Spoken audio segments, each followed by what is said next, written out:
Our next guest has developed games for over 25 years, best known for his work at Sierra, developing the Leisure Suit Larry series. Leisure Suit Larry is the struggle of one man trying to find love in a hostile world. Please welcome game designer, teacher, and musician Al Lowe. It's so good to have you. Oh, thank you. It's so great to talk to you. It's great to be here. What did you do before you got into computers? Well, I had the perfect background for being a game designer. Oh, good. What was that? I was a high school band director. Really? Well, how did you learn to be a computer game designer back in those days? What those days was when? 1980? Well, late 70s. Late 1980. 70s. Yeah. So you first started programming for the Apple II? First started programming on a DEC PDP 1170. Wow. Kind of like that one. Kind of like the one we there. got in the corner. Yeah, no kidding. Yeah. And then writing stuff to help me in my work. And when did you start writing games and why? Well, I had a young son who enjoyed playing games. I got an Apple early on, and I literally wrote software that made my job easier. And I thought, well, surely there'll be a huge market for music festival management software. Of course! Right. And of course! When I turned out to be wrong, I thought, well, maybe I could write some games for my kids. So I wrote some games for my son, and we enjoyed playing them together, and eventually we sold the games, sold them to various people, and sold the company to Sierra Online. You and your wife started out just doing this yourselves. Right. And how did you sell them?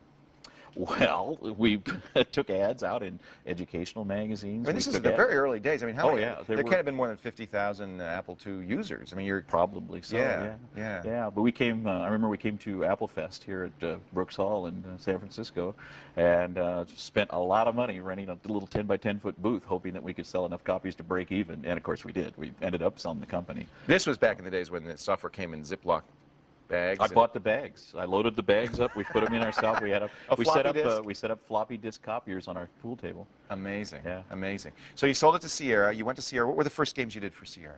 Well, for about a year, I was Walt Disney Software.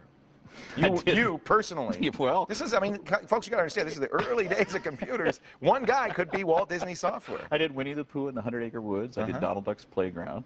I did music for another game. At one point, you went wrong because something happened, and listen, you turned into this. What's the story? How did you get into doing Leisure Suit Larry? Well, when we lost the Disney characters, the rights to the characters, we looked around and we said, geez, what can we do now? Right. And earlier, way back in 1980 or 81, Sierra had published a game that was called Soft Porn. Soft Porn. It was the only graphic-less game that Sierra ever published. It was a text adventure. Text adventure. But it was hardcore adult. There it is. It was kind of sleazy. Pretty ugly. Yeah. No, it was just it was like a silly kind of game in which it was just a guy in Las Vegas, trying to lose his virginity. Oh my! And which was, by the way, probably like a lot of its players. Well, exactly. Yeah. So 5 years later, we said, well, maybe we should redo that game because it was a huge seller at a time when Apple had sold 100,000 computers. Right. Sierra had sold 25,000 copies of that game, and everybody I knew had a pirated version. So right. Basically, everybody owned an Apple computer owned a copy of this. 100% penetration. None admitted it, but yeah. But when we started looking at it, I said, God, this game is so out of it. It's so out of date. Yeah. It should be wearing a leisure suit. And I said, the only way I could make this game is if I could make fun of it.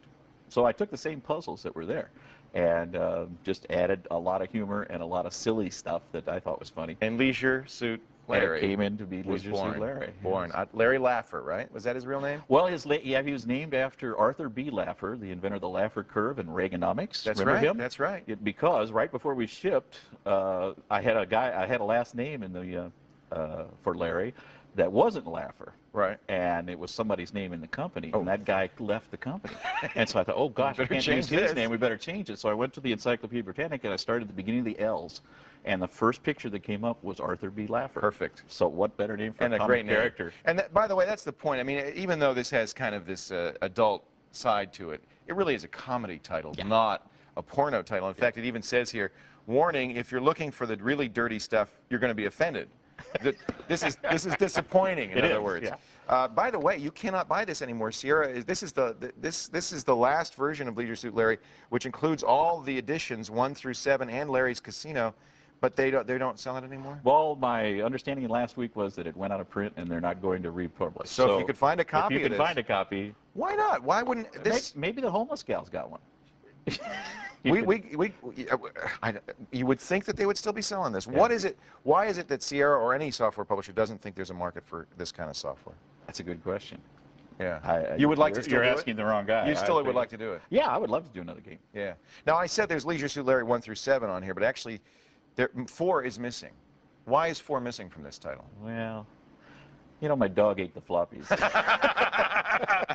No, tell the truth. There never was a 4. The truth is, I did 3 games, and I thought it was going to be a trilogy. So at the end of the 3rd game, I wrapped everything all up, and I ended up having him write the first scene of the first game. He got a job at Sierra, so it started out cycle. So it finished the loop, and I thought, oh, I'd put a big bow on it, and it was all done. Right. So I went on to do other things. Well, it turned out that people wanted another game, and so I was really in a jam. I was stuck. I couldn't get him out of this place that I had him. Couldn't figure out what to do. And I was in the hall talking to somebody, and she said, well, what are you working on now, Larry 4? And I said, no, Larry 5. And I went, hey, wait a minute. That's the answer. There is no Larry 4. Who says you have to do them in order? So I skipped Larry 4, and that way, throughout Larry 5, I made references back to the things you remembered happening in Larry 4. But which of course, never I never did. I You're never such a mean person. You know, maybe I have a hope that Larry 4 will appear through a time warp, and someday maybe the next Leisure Suit Larry will be Larry 4. Wouldn't that be kind of fun? Neat? Yeah. I would like that. You did do a title afterwards called Freddie Farkas Frontier Pharmacist, I remember. Yeah, that was a little something I did between Larrys. Okay. To kind of cleanse the palate. Here's a little. Now, remember, this is this is about 1994, 95? That was 92. 92. Yeah. So, I mean, if you're looking at the graphics here saying, whoa, this is kind of primitive, but that was the state of the art in those days. There's no reason why you couldn't. That was VGA. Right. 16 colors? No, that was 256 colors. Right. Yeah, and probably felt like we used almost all of them. Every one of them. Not a color to waste. So are you going to do more, Larry? What are you going to do down the road? Would you like to?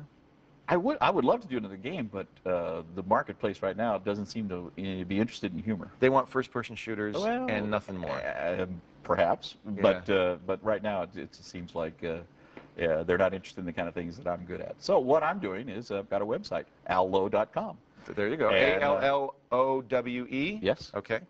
.com. There it is. Like there. Al Lowe's humor site. Yep. And in addition to that, I have a daily email that I send out with jokes. And you have a joke of the day, yeah? I have all these jokes left over.